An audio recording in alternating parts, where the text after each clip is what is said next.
تو دوسرا حصہ گہرا سانولا۔ پنکی، ڈولی کہاں ہے؟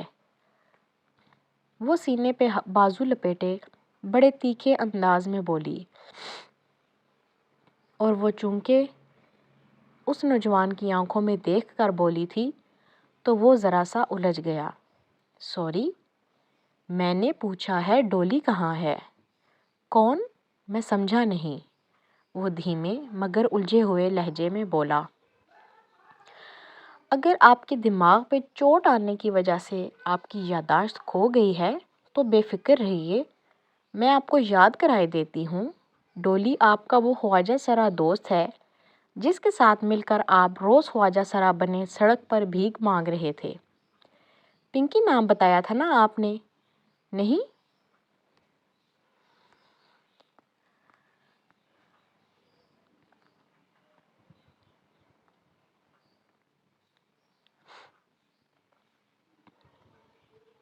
اس کی پیشانی شکن آلودہ ہو گئی تھی، آنکھوں میں غصہ در آیا، تاہم وہ ذرا برداشت کر کے بولا، میڈم، آپ کو کوئی غلط فہمی ہوئی ہے، میں آپ کو جانتا تک نہیں ہوں، مگر میں آپ کو اچھی طرح جانتی ہوں۔ یہ آپ کی انگلیوں پہ نشان میری گاڑی کی کھڑکی کے شیشے میں پھنسنے کا باعث ہی آئے تھے نا؟ مجھے یاد ہے مسٹر۔ آپ کون ہیں اور پرابلم کیا ہے آپ کو؟ وہ لڑکی مزید برداشت نہیں کر سکی تھی۔ میں وہ ہوں جس نے آپ کے ان بھائی صاحب کو خواجہ سرا بنے دیکھا تھا۔ اٹس انف، اس نوجوان نے غصے سے کہا، میں شرافت سے آپ کی بکواس سن رہا ہوں اور آپ بے لگام ہوتی جا رہی ہیں۔ اس سے آگے اگر آپ نے کوئی فضول گوئی کی تو اچھا نہیں ہوگا۔ اتنی ہی شرافت ہے آپ میں تو خواجہ سرا کیوں بنے ہوئے تھے؟ کسی نے اس کے عقب میں کہا تو وہ چونکی۔ خدیجہ بہت اعتماد سے کہتی اس کے برابر آن کھڑی ہوئی تھی۔ حیا کو ایک دم ہی جیسے ڈھارس سی ملی۔ آپ کا دماغ خراب ہے، اپنی بہن کو سمجھائیں، میرے بھائی سے تعارف کا اچھا بہانہ ڈھونڈا ہے انہوں نے، لڑکی بھڑک کر بولی۔ شاپ میں بہت سے لوگ سب کچھ چھوڑ کر ان کو دیکھ رہے تھے۔ تعارف؟ مائی فٹ! جواباً خدیجہ بھی اونچی آواز میں بولی، آپ کے بھائی کو میں نے بھی خواجہ سرا بنا دیکھا تھا، میں ابھی 10 اور لوگ لا سکتی ہوں جو اس بات کی گواہی دیں گے۔ عجیب خاتون ہیں آپ، خواہ مخواہ تنگ کیے جا رہی ہیں، یہ تعارف کے بہانے کسی اور کے سامنے جا کر کریے۔ سر، میڈم، شاپ کا مینیجر تیزی سے ان کی طرف آیا، پلیز آپ ادھر تماشا نہ کریں، دوسرے کسٹمرز ڈسٹرب۔ او میجر صاحب! اب اس نے اس نوجوان کا چہرہ دیکھا تو شناسائی بھری حیرت سے بولا، بہت معذرت سر، آپ محترمہ۔ وہ حیا کی طرف مڑا، آپ پلیز شور نہ کریں، اگر آپ نے خریداری نہیں کرنی تو آپ جا سکتی ہیں۔ حیا کے تو تلووں پر لگی، سر پہ بھجی۔ آپ ہوتے کون ہیں مجھے شاپ سے نکالنے والے؟ احمد بھائی، چلیں ہم ہی چلتے ہیں، ان کا تو دماغ خراب ہے۔ لڑکی نے خفکی سے اسے دیکھتے ہوئے کپڑا پھینکا اور پلٹی۔ وہ نوجوان ایک تنفر بھری نگاہ اس پہ ڈال کر اپنی ماں کا شانہ تھامے دروازے کی طرف بڑھ گیا۔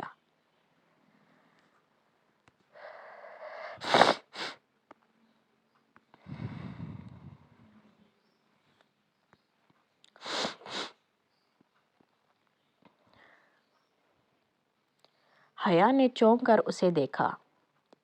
احمد بھائی، میجر صاحب، تو کیا وہ؟ توبہ ہے ان آج کل کی لڑکیوں کی، والدہ صاحب مسلسل ناپسندیدگی سے بڑبڑاتی نکل گئی۔ وہ لب بھینچے کھڑی انہیں جاتے دیکھے گئی۔ اسے اس شخص کے میجر احمد ہونے میں کوئی شبہ نہیں رہ گیا تھا۔ حیا، اس سے پہلے کہ مینیجر ہمیں دھکے دے کر نکالے، ہم بھی کھسک جائیں۔ ڈی جے نے اس کے قریب سرگوشی کی تو وہ چونکی، پھر سر جھٹک کر آگے بڑھ گئی۔ باہر کھلی فضا میں آ کر اس نے بے اختیار کہا تھا، تھینک یو ڈی جے، اور یہ وہ پہلی دفعہ تھا جب اس نے خدیجہ کو اس کے معروف نام سے پکارا تھا۔ ڈی جے بے ساختہ ہنس دی۔ مجھے پتا تھا آپ جھوٹ نہیں بولتی، آپ نے واقعی وہی دیکھا ہوگا جو کہہ رہی تھی۔ مگر ڈی جے، میں نے واقعی اسے خواجہ سرابر نے دیکھا تھا۔ حیا، آپ نے اسے بس خواجہ سرابر نے دیکھا تھا نا، تو ہو سکتا ہے وہ صرف ایڈونچر کے لیے ایسا بنا ہو۔ پتہ نہیں، اس نے بیزاری سے شانے اچکائے۔ چلو چلتے ہیں۔ وہ آگے بڑھ گئی۔ اس کا دل ہر شے سے اچاٹ ہو گیا تھا۔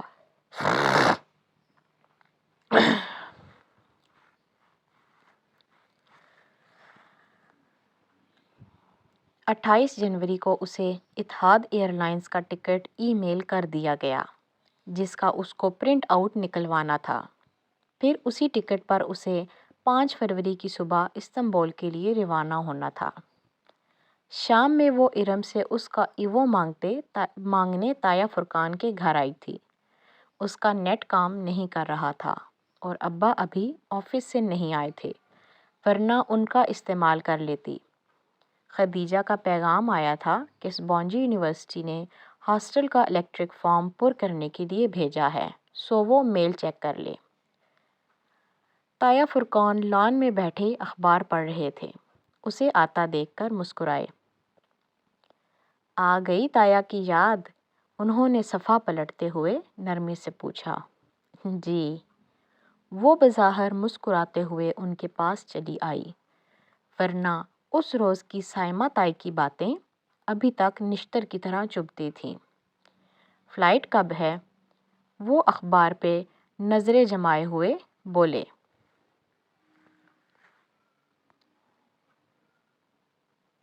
5 فروری کو۔ اپنا خیال رکھنا۔ ویسے بیٹیوں کو تنہا اتنا دور بھیجنا نہیں چاہیے۔ سلمان کا حوصلہ ہے بھائی۔ خیر تم ترکی میں اپنے لباس اور اقدار کا خیال رکھنا، سر سے دوپٹہ نہ اتارنا، جیسے ارم نہیں اتارتی۔ آخری فقرہ کہتے ہوئے ان کے لہجے میں فخر در آیا تھا۔ حیا کے حلق تک کڑواہٹ گھل گئی۔ جی بہتر، میں ذرا ارم سے مل لوں۔ وہ جان چھڑا کر اندر آ گئی۔ کاش کہ وہ تایا فرقان کو بتا سکتی کہ مغربی لباس جو وہ یہاں ان کی وجہ سے نہیں پہنتی، وہاں ضرور پہنے گی۔ اس نے بہت سے ٹاپس اور جینز خرید کر اپنے سامان میں رکھ لیے تھے۔ اور رہی سر ڈھکنے کی بات، تو وہ خیر سے سبونجی میں سختی سے حرام تھا۔ شکر۔ ارم کمرے میں نہیں تھی۔ باتھ روم کا دروازہ بند تھا اور اندر سے پانی گرنے کی آواز آ رہی تھی۔ وہ بے دلی سے اس کے بیڈ پہ بیٹھ گئی۔ ارم شاور لینے میں بہت دیر لگاتی تھی، سو مجبوراً اسے انتظار کرنا تھا۔ دفعتاً سیل فون کی گھنٹی بجی۔ حیا چونکی۔ ارم کا سیل فون اس کے ساتھ ہی تکیے پر رکھا تھا۔ اس نے گردن جھکا کر سیل فون کی روشن اسکرین پر ایک نیا پیغام جگمگاتا دیکھا تھا۔ ساتھ ہی بھیجنے والے کا نام لکھا آ رہا تھا، حیا سلمان۔ وہ بے یقینی سے فون کی اسکرین کو دیکھے گئی۔ کیا کسی نے ارم کو اس کے نمبر سے پیغام بھیجا تھا، یا ارم نے کسی کا نمبر اس کے نام سے محفوظ کر رکھا تھا؟ حیا نے محتاط نگاہوں سے باتھ روم کے بند دروازے کو دیکھا اور فون پہ 1-2 بٹن دبائے۔ پیغام لمحے بھر بعد کھل گیا۔ میں کال کر لوں؟ صبح سے بات نہیں ہوئی، اب مزید انتظار نہیں کر سکتا۔ یہ دل اتنا مضبوط نہیں ہے جان۔ رپلائی۔ اس نے جلدی سے پیغام مٹایا اور سیل فون واپس تکیے پر الٹا کر کے رکھ دیا۔ ایک لمحے میں اسے سب سمجھ میں آ گیا تھا۔ ارم، تایا فرقان کی اسکارف والی سر ڈھکنے والی بیٹی، ایک عدد بوائے فرینڈ کی مالک تھی، جسے لوگوں سے چھپانے کے لیے اس نے حیا سلمان کا نام دے رکھا تھا۔ تبھی وہ اس رشتے پہ خوش نہیں تھی۔ حیا کو یاد آیا۔ وہ مزید بیٹھے بنا وہاں سے نکل آئی۔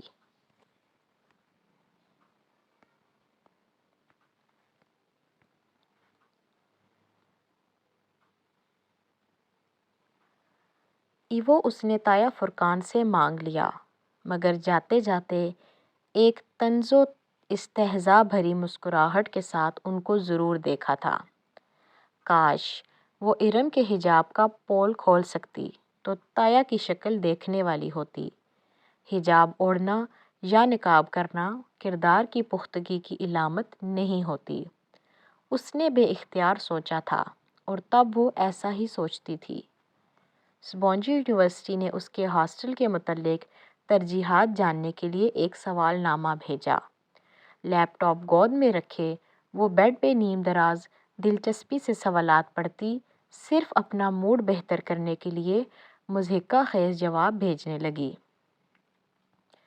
کیا آپ اپنی کسی ہم وطن ایکسچینج اسٹوڈنٹ کے ساتھ کمرہ شیئر کرنا چاہیں گی؟ بالکل بھی نہیں۔ اس کی انگلیاں تیزی سے لیپ ٹاپ کی کنجیوں پہ حرکت کر رہی تھیں۔ کیا آپ اسموکنگ کرتی ہیں؟ ہاں، بالکل کرتی ہوں۔ ڈرنک کرتی ہیں؟ وہ بھی کرتی ہوں۔ آپ کس قسم کی طبیعت کی مالک ہیں؟ سخت جھگڑالو اور خونخوار۔ وہ مسکراہٹ دبائے جواب لکھ رہی تھی۔ جب صفحہ ختم ہوا تو اس نے نیکسٹ کو دبایا۔ سوچ رہی تھی کہ اگلے صفحے کے جوابات پر کر کے اس فارم کو منسوخ کر دے گی۔ اس فارم کو جمع کرانے کا اس کا قطعاً کوئی ارادہ نہ تھا، مگر جب نیکسٹ دبانے پہ اگلے صفحے کے بجائے فارم فل کرنے کا شکریہ، ہم آپ کا ڈورم الاٹ کرتے وقت آپ کی دی گئی ترجیحات کا خیال رکھیں گے، لکھا آیا تو اس کی مسکراہٹ غائب ہو گئی۔ لعنت ہو تم سب پر۔ وہ جھنجھلا کر اٹھی اور لیپ ٹاپ ایک طرف رکھا۔ فارم سبونجی کو جا چکا تھا، اور اس کا پہلا ہی تاثر کتنا برا پڑا ہوگا وہ جانتی تھی۔ اس کی پیکنگ ابھی نامکمل تھی۔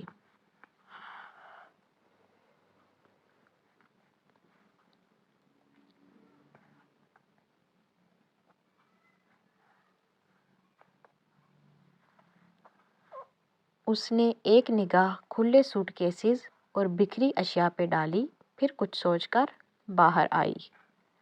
لاؤنج خالی تھا۔ حیا نے ٹیلی فون سٹینڈ پہ رکھی ڈائری اٹھائی اور صفحے پلٹنے لگی۔ ایس کے صفحے پہ 4 سطور میں سبین پھپھو کے گھر کا پتہ اور ایک فون نمبر لکھا تھا۔ اس نے وہ صفحہ پھاڑا اور تہہ کر کے مٹھی میں دبا لیا۔ ایک دفعہ جہان سکندر اسے مل جائے، پھر وہ ان بیتے ماہ و سال کا حساب ضرور لے گی۔ وہ واپس بیڈ پر آ کے بیٹھی۔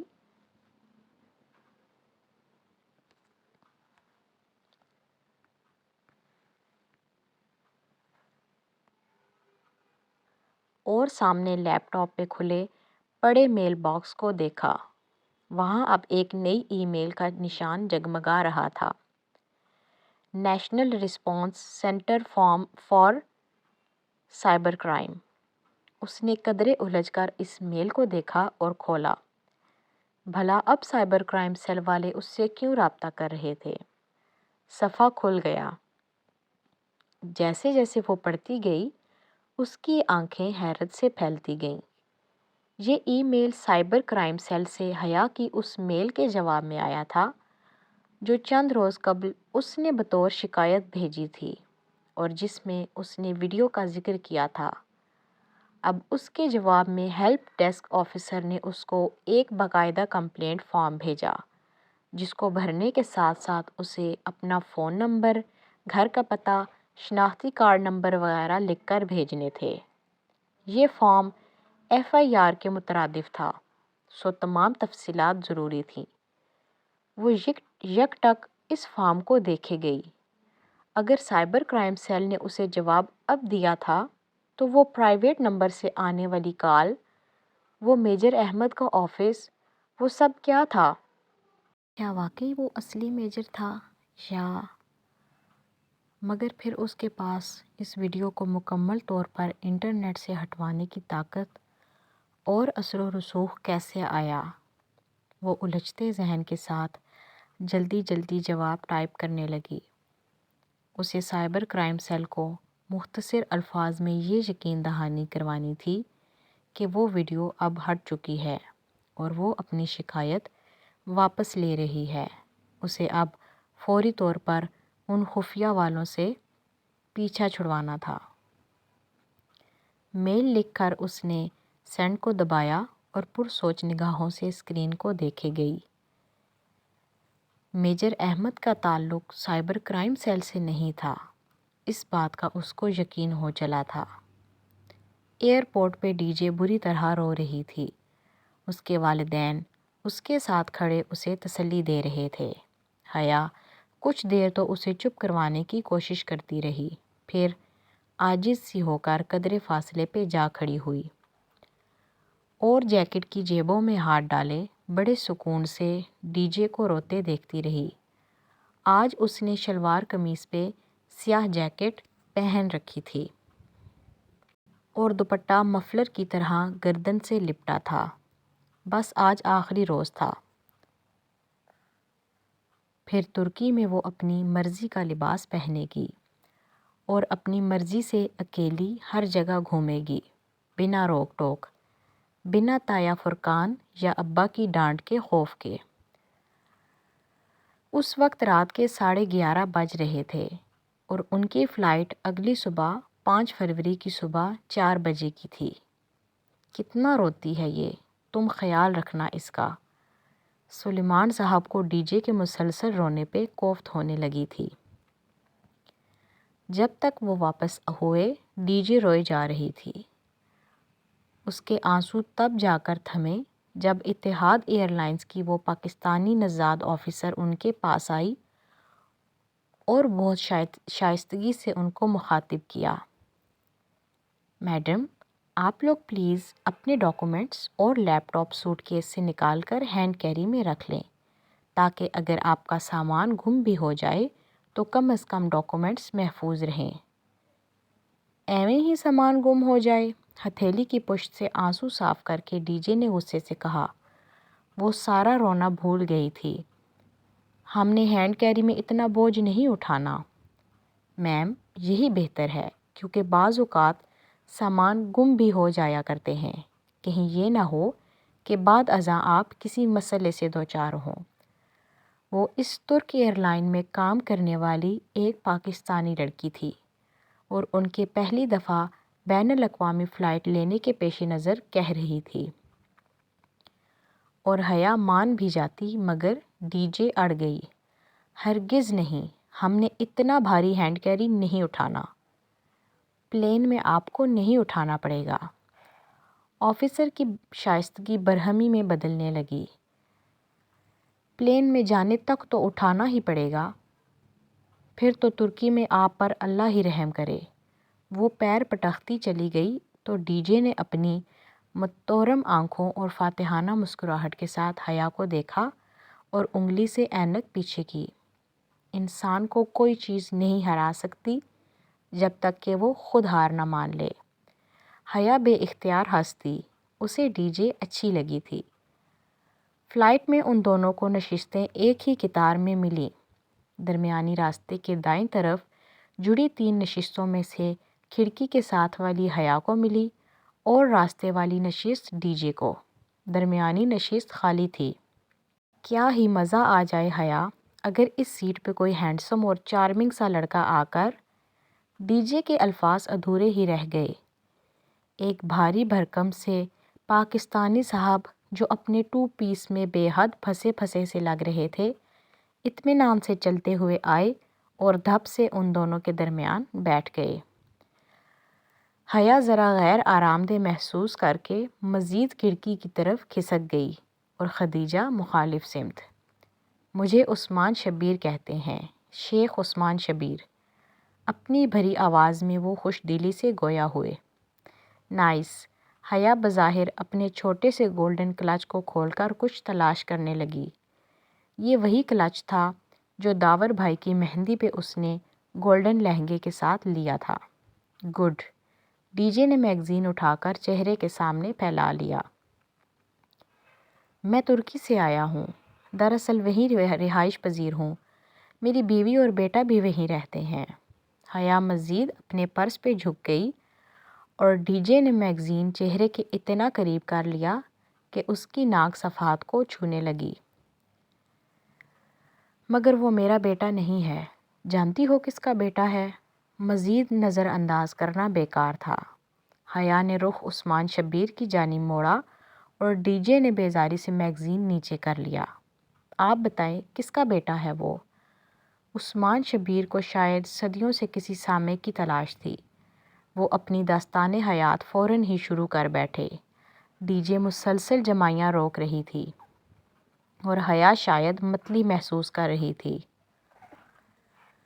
وہ کل صبح کی جاگی ہوئی تھی اور اب اس صبح کے 4:30 بج رہے تھے۔ اوپر سے جہاز کا سفر۔ اس نے ڈی جے کے سامنے ظاہر نہیں کیا تھا کہ وہ پہلی بار جہاز میں بیٹھ رہی ہے۔ آخر ڈی جے کیا سوچتی کہ کیسی لڑکی ہے، کبھی ہوائی سفر ہی نہیں کیا۔ اب کیا بتاتی کہ کبھی کوئی ایسی صورت ہی نہیں بن سکی۔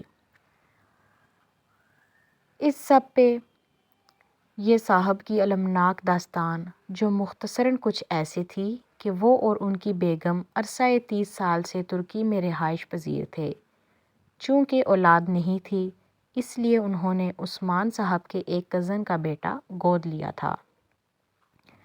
وہ بیٹا بے جا لاڈ پیار سے خاصا بگڑ چکا تھا۔ اس صورتحال کو سنوارنے کے لیے انہوں نے کچے کھوہ میں رہائش پذیر اپنی بھانجی سے اس کا رشتہ طے کر دیا تھا، جس پہ 8ویں فیل بھانجی صاحبہ بہت خوش اور بیٹا بہت ناراض تھا، اور اس کے بیشتر کہ وہ اپنی پاکستان آمد کی وجہ بیان کرتے مینیو کارڈز آ گئے۔ وہ دونوں پھر سے تازہ دم ہو گئیں۔ مینیو پہ کچھ نام جانے پہچانے اور کچھ اردو سے ملتے جلتے تھے۔ حیا نے ڈی جے کی طرف سوالیہ نگاہوں سے دیکھا۔ درمیان میں موجود بھاری بھرکم دیوار کے باعث وہ آگے ہو کر بیٹھی تھی۔ کچھ سمجھ میں نہیں آ رہا تھا کہ کیا منگوائیں۔ ٹرکش فوڈ بہت زبردست ہوتا ہے اور ترک لوگ کھانے کے بہت شوقین ہوتے ہیں۔ میں بتاتا ہوں کہ کیا منگواؤ۔ دونوں نے ایک دوسرے کو دیکھا اور متذبذب سی حیا نے ہتھیار ڈال دیے۔ بہت بہتر، بتائیے۔ وہ گہری سانس لے کر پیچھے ہو کر بیٹھ گئی۔ پہلے تو سیادیات سمک منگواتے ہیں۔ یہ روایت ترک چاول ہیں، سفید مچھلی، فرائیڈ پیاز اور کاجو کے ساتھ، مشروم اینڈ چیز آملیٹ، جیرا آلو۔ وہ بہت اعتماد سے آرڈر لکھواتے گئے، مگر جب کھانا آیا تو حیا کا دل خراب ہونے لگا۔ کھانے کی خوشبو سونگھ کر ہی اس کا جی متلانے لگا۔ عثمان شبیر بڑے بڑے لقمے لیتے مزے سے کھا رہے تھے۔ ڈی جے بمشکل ایک چمچہ لے کر ہی دوہری ہوئی۔ حیا بھی بدمزہ ہو گئی تھی۔ اتنا پھیکا کھانا اس نے آج تک نہیں کھایا تھا۔ بمشکل چکھ کر انہوں نے برتن پرے کر دیے۔ عثمان شبیر ابھی تک پوری دل جمعی سے کھا رہے تھے۔ عجیب سی خوشبوئیں اس کے نتنوں میں گھس رہی تھیں۔ اگر یہی ترک فوڈ تھا تو اسے لگا ترکی میں 5 ماہ وہ بھوکی رہے گی۔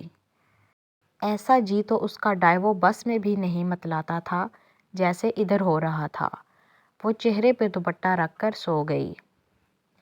اسلام آباد سے پورے 2.5 گھنٹے بعد انہیں ابو ظہبی ایئرپورٹ پہ اترنا تھا۔ وہاں کچھ دیر کا قیام تھا اور پھر استنبول۔ ابو ظہبی اترنے سے قبل کھڑکی کے پار زمین کا گولائی میں کٹا دکھائی دینے لگا۔ زمین کا وہ کرہ اتنا حسین تھا کہ اس کی ساری بیزاری اور نیند بھاگ گئی۔ وہ محو سی یک ٹک وہ منظر دیکھے گئی۔ ابو ظہبی ایئرپورٹ پر انہوں نے ٹرمینل 3 پہ لینڈ کیا تھا۔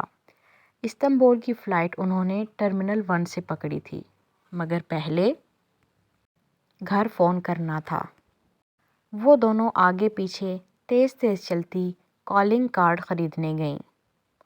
5 یورو کا کارڈ خریدا اور فون بوتھ کی طرف بھاگیں۔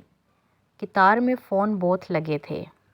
حیا نے ایک ایک کر کے پہلے تینوں پہ کارڈ لگانے کی کوشش کی، مگر کارڈ تھا کہ ڈلنے کا نام ہی نہ لے رہا تھا۔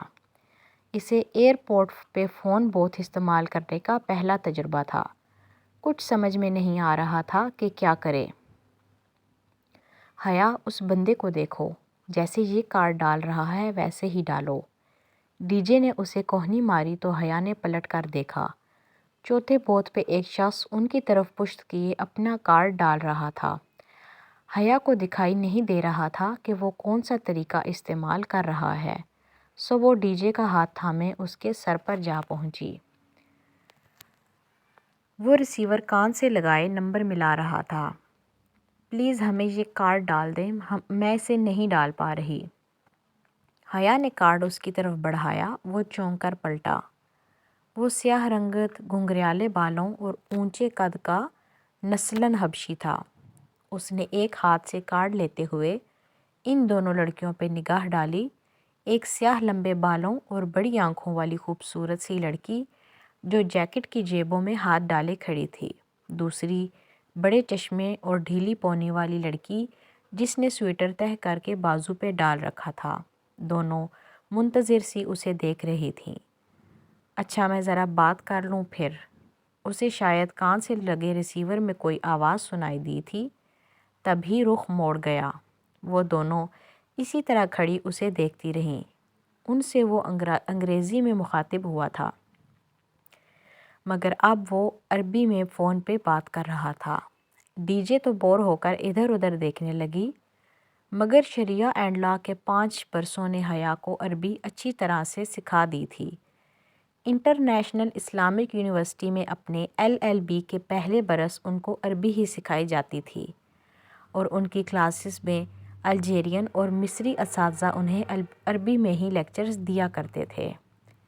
میں استنبول آ رہا ہوں، وہ اب رخ پھیرے قدرے پریشانی سے کہہ رہا تھا۔ ہاں، شام تک گھر پہنچ جاؤں گا۔ تم نے حارث کو ڈاکٹر کو دکھایا؟ اچھا، کیا کہتا ہے ڈاکٹر؟ کر دوں گا پیسوں کا انتظام، کہا جو ہے، بار بار ایک ہی بات مت دہرایا کرو، جاہل عورت۔ طیش سے اس کی دبی دبی سی آواز بلند ہوئی۔ ہاں، میری عبد الرحمن سے بات ہو گئی تھی، اسی کے کام کے لیے خوار ہو رہا ہوں، مگر وہ زیادہ رقم نہیں دے گا۔ ایک جگہ اور بھی بات کی ہے۔ اس نے رک کر کچھ سنا اور پھر مزید جھنجھلاہٹ سے بولا، اچھا، فون رکھ رہا ہوں، مرحبا۔ اس نے کھٹاک سے فون رکھا اور ان کی طرف پلٹا۔ سوری گرلز، بمشکل چہرے پر بشاشت لاتے ہوئے وہ اب ان کا کارڈ لگانے لگا۔ پہلی ہی کوشش کامیاب ہو گئی۔ وہ شاید کارڈ کو الٹا پکڑ رہی تھی۔ لیجئے۔ سیاہ فام نے ریسیور اس کی طرف بڑھایا، پھر ان سے ہٹ کر دور چلا گیا۔ بس ایک منٹ کی کال کریں گے، حیا نے نمبر ملاتے ہوئے ڈی جے کو تنبیہ کی۔ سلیمان صاحب نے پہلی ہی گھنٹی پہ فون اٹھا لیا۔ وہ چپ ہوئی کہ نہیں؟ توبہ، کتنا روتی ہے۔ جی جی ابا، وہ چپ ہو گئی ہے، اور پھر جلدی جلدی اپنی خیریت بتا کر فون بند کر دیا۔ ڈی جے نے بھی بمشکل 1 ہی منٹ گھر بات کی۔ بعد میں بقایا رقم دیکھی تو بمشکل 1 یورو استعمال ہوا، باقی 4 یورو کا بیلنس ابھی موجود تھا۔ دونوں اپنی عجلت کنجوسی پہ خوب پچھتائیں کہ اب ابوظہبی سے نکل کر تو یہ کارڈ کسی کام کا نہیں تھا۔ حیا نے اسے اپنے گولڈن پاؤچ میں ڈال دیا۔ اب انہیں اپنا سامان لینا تھا۔ وہاں بہت سے ٹائرز چل رہے تھے۔ ہر ٹائر پر بیگز اور سوٹ کیس قطار میں رکھے چلے آ رہے تھے۔ انہیں قطعاً علم نہیں تھا کہ اپنے بیگز کو کہاں تلاشیں۔ وہ دونوں بدحواس سی ایک ٹائر سے دوسرے کی طرف بھاگنے لگیں۔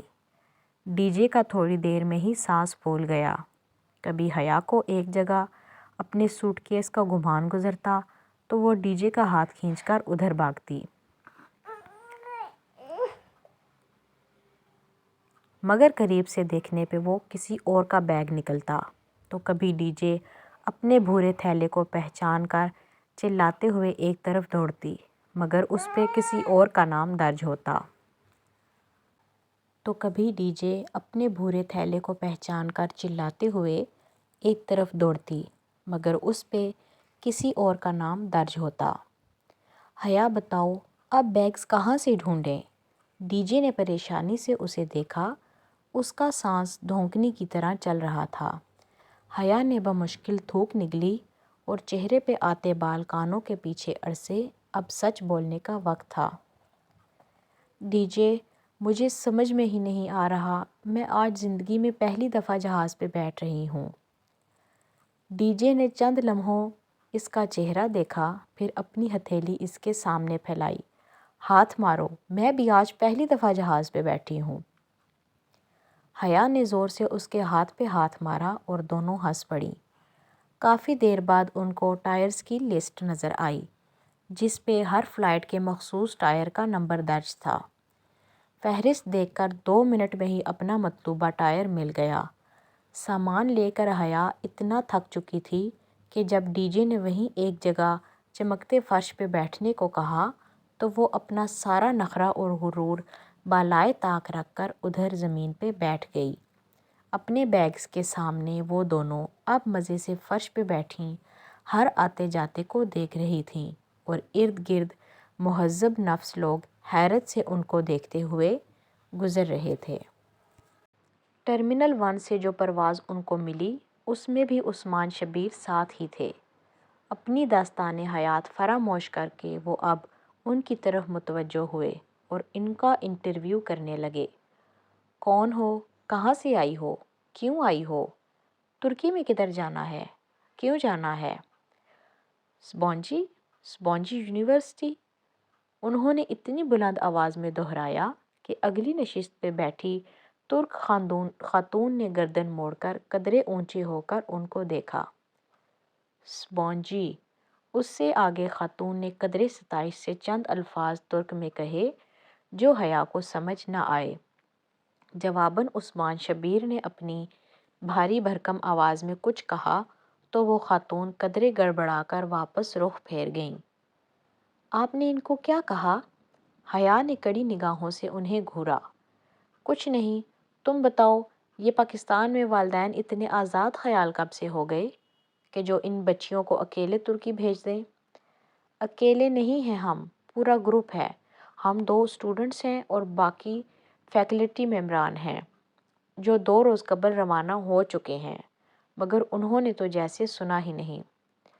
خیر، اب اکیلی جا رہی ہو تو خیال رکھنا کہ… اور پھر ان کا آواز شروع ہو گیا۔ نماز پڑھا کرو، قرآن پڑھا کرو، پردہ کیا کرو، سچ بولا کرو، اللہ سے ڈرا کرو۔ غرض ہر وہ بات جو اپنے بیٹے کی تربیت کے وقت انہیں بھول گئی تھی اب اچانک یاد آ گئی۔ حیا نے قدرے جھنجھلا کر رخ پھیر لیا۔ دوپہر 2 بجے کھڑکی کے اس پار نیچے، بہت نیچے، وہ پرفسوں منظر پھیلنے لگا۔ مرمرا کا سمندر، اوپر بادل اور برف، یوں جیسے نیلی چادر پہ سفید روئی کے گالے تیر رہے ہوں، اور وہ اس منظر کے سحر میں کھوتی چلی گئی۔ جہان سکندر کا ترکی اس کے قدموں تلے تھا۔ یہ رکھ لو۔ پرواز اترنے کا اعلان ہونے لگا تو نہایت زبردستی عثمان شبیر نے اپنا وزٹنگ کارڈ اسے تھمایا۔ اس پہ میرے گھر، سیل اور آفس کے نمبرز لکھے ہیں۔ کبھی کبھار میں گھر پہ نہیں ہوتا اور کبھی کبھار میرا سیل بھی آف ہوتا ہے، مگر آفس کے نمبر پہ میں ہمیشہ ملتا ہوں۔ میری سیکریٹری کی فضولیات سے بچنے کے لیے ڈائریکٹ میری پرائیویٹ ایکسٹینشن ڈائل کرنا، وہ ہے 14، یعنی 14، کیونکہ میری اور پاکستان کی تاریخ پیدائش 14 اگست ہے۔ رکھ لو، ضرورت پڑ سکتی ہے۔ عثمان شبیر سے بمشکل جان چھوٹ رہی تھی۔ ان کو کبھی کال کرنا یا دوبارہ ملاقات کا تصور ہی حیا کے لیے سہانے روح تھا۔ پھر بھی ان کے اصرار پہ اس نے اپنے سنہری پاؤچ میں وہ کارڈ بغیر دیکھے رکھ لیا۔ اتاترک انٹرنیشنل ایئرپورٹ استنبول کی یورپی طرف واقع تھا۔ یہ اسے بعد میں علم ہوا تھا۔ البتہ جو بات ہمیشہ اسے معلوم تھی وہ یہ تھی کہ استنبول دنیا کا وہ واحد شہر تھا جو 2 خطوں کو باہم ملاتا ہے، یورپ اور ایشیا۔ استنبول کے 2 حصے تھے، ایک یورپی طرف کہلاتا تھا اور دوسرا ایشیائی طرف یا اناطولین طرف۔ اناتولین طرف کو عرف عام میں پرانا شہر بھی کہا جاتا تھا۔ وہ دونوں جب اپنے سامان کی ٹرالیاں دھکیلتے آگے آئیں تو رومی فوراً کے ارکان ان کو مل گئے جو انہیں لینے آئے ہوئے تھے۔ رومی فورم ایک ترک این جی او تھی جو بالخصوص ایکسچینج اسٹوڈنٹس کا بہت خیال رکھتی تھی۔ وہ دو لڑکے تھے، احمد اور چغتائی۔ چغتائی نام تو ہمارے ہاں بھی ہوتا ہے، جیسے مصور عبدالرحمن چغتائی، ہے نا حیا؟ ڈی جے نے سرگوشی کی تھی۔ السلام علیکم۔ وہ بہت گرمجوشی اور احترام سے ملے۔ چغتائی نے ان سے بیگز لے لیے۔ آئیے، باہر گاڑی انتظار کر رہی ہے۔ چغتائی برادرز، پلیز پانی پلا دیں، بہت پیاس لگی ہے۔ حیا کی طرح ڈی جے بھی پیاس سے بے حال تھی۔ چغتائی نے سر اثبات میں ہلایا اور احمد کے ساتھ سامان اٹھانے لگا۔ پھر وہ دونوں ان کے آگے چلتے ہوئے باہر کی طرف بڑھ گئے۔ بے حد مہمان نواز قوم کے اس سپوت نے ان کو پانی کیوں نہیں پلوایا؟ یہ معمہ وہ ساری زندگی حل نہیں کر سکیں۔ کبھی امکان یہ تھا کہ چغتائی کی انگریزی کمزور تھی، جس کے باعث وہ ان کا مدعا سمجھ نہیں پایا تھا۔ باہر نکلنے سے قبل انہوں نے اپنی رقم ترک لیرہ اور یوروز میں تبدیل کروا لی تھی۔ 1 لیرہ پاکستانی 55 روپے کا تھا اور 1 یورو 125 روپے کا۔ 55 125 55 125۔ ڈی جے زیر لب کرنسی کی مالیت کا حساب لگاتی اور ان کی قیمت یاد کرتی باہر آئی تھی۔ ایئرپورٹ کا دروازہ کھلتے ہی سردی کی ایسی یخ بستہ ہڈیوں میں گھستی، خون منجمد کرتی لہر نے ان کا استقبال کیا کہ چند لمحوں میں حیا کے ہونٹ نیلے پڑنے لگے۔ یہاں مری اور ایوبیہ کی سرد ترین ہوا سے بھی کئی گنا سرد ہوا چل رہی تھی۔ حیا نے بے اختیار بازو سینے پہ لپیٹ لیے، وہ ٹھٹھرنے لگی تھی۔ ان کا سامان خاصا وزنی اور بے تحاشا تھا۔ دونوں لڑکے سرمئی رنگ کی ہائیس میں بیگز رکھتے رکھتے ہانپ گئے تھے۔ آپ واقعی صرف 5 ماہ کے لیے آئی ہیں؟ چغتائی نے سادگی سے پوچھا تو احمد نے اسے گھور کر موضوع بدل دیا۔ ہماری روایت ہے کہ جو بھی اتاترک ایئرپورٹ سے استنبول آتا ہے، ہم اسے سب سے پہلے سلطان ابو ایوب انصاری کے مزار پر لے کر جاتے ہیں۔ اس سے اس کا ترکی میں قیام اچھا گزرتا ہے۔ احمد کہہ کر بیگ گاڑی میں رکھنے لگا تو ڈی جے نے سرگوشی کی۔ مگر حیا، یہ تو توہم پرستی اور شرک۔ اس نے زور سے کوہنی مار کر ڈی جے کو خاموش کرایا، پھر اندر بیٹھتے ہوئے دبی آواز میں گھرکا۔ میزبانوں سے اس سردی میں بحث کی تو وہ تمہیں یہیں چھوڑ کر چلے جائیں گے پاگل۔ صبح تک منجمد ہو کر پڑی ہوگی اور آئندہ ترکی آنے والے سب سے پہلے تمہارے منجمد مجسمے کی زیارت کیا کریں گے۔ احمد کو ٹوٹی پھوٹی انگریزی آتی تھی، سو وہ سارا راستہ گرد و پیش کے متعلق بتاتا رہا۔ حیا کو اس سفر نامے سے دلچسپی نہ تھی، سو رخ پھیر کر کھڑکی کے باہر دیکھے گئی۔ وہ جو امریکی فلموں والی بلند و بالا عمارتوں کی آس لگائے بیٹھی تھی، قدرے مایوس ہوئی، کیونکہ استنبول شروع میں تو یوں لگا جیسے اسلام آباد ہو، مگر آہستہ آہستہ غور کرنے پہ محسوس ہوا کہ نہیں، وہ واقعی یورپ تھا۔ دکانوں کے چمکتے شیشے، صاف سڑکیں، مغربی لباس میں پھرتے لوگ، دکانوں کی چھتوں اور درختوں کے اوپر بڑی برف اور سڑک کنارے بچھی برف کی تہیں، گویا سفید گھاس ہو۔ عجیب بات تھی کہ اس قہر اور سردی میں بھی ترک لڑکیاں بڑے مزے سے منی اسکرٹس میں ملبوس ادھر ادھر گھوم رہی تھیں۔